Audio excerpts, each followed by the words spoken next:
Ikatan Advokat Indonesia setia membela kebenaran. Kami Ikatan Advokat Indonesia menjunjung tinggi kejujuran.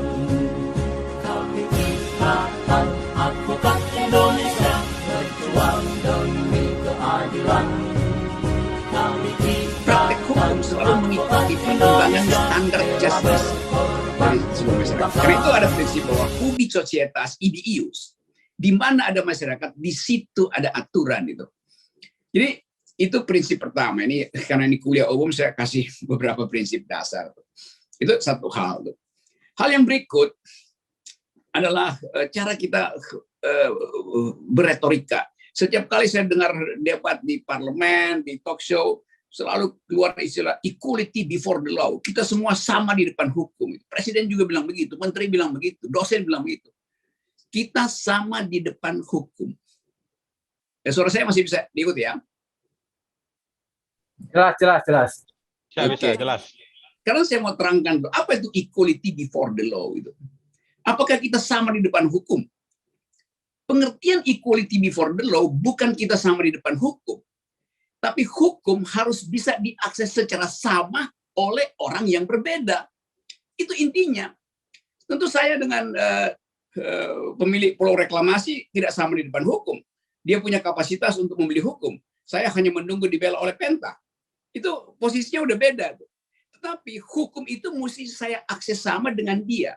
Jadi equality before the law bukan kita sama di depan hukum, tapi hukum yang harus bisa diakses secara sama oleh orang yang berbeda. Petani beda dengan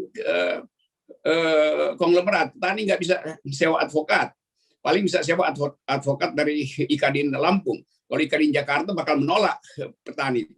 Itu tidak etis. Karena itu kita tidak sama. Jadi ketidaksamaan itu yang mesti dihormati.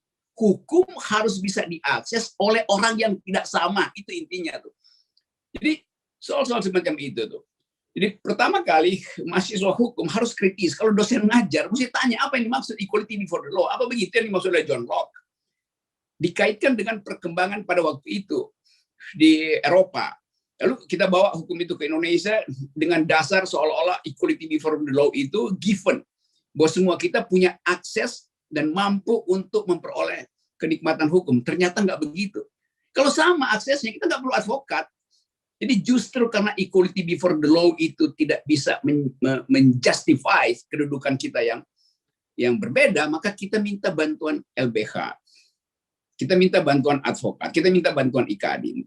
Jadi adanya Ikadin dan lembaga-lembaga bantuan hukum lain, termasuk lembaga bantuan hukum universitas, itu dimaksudkan untuk menangani krisis di dalam equality before the law. Jadi itu poin dasarnya.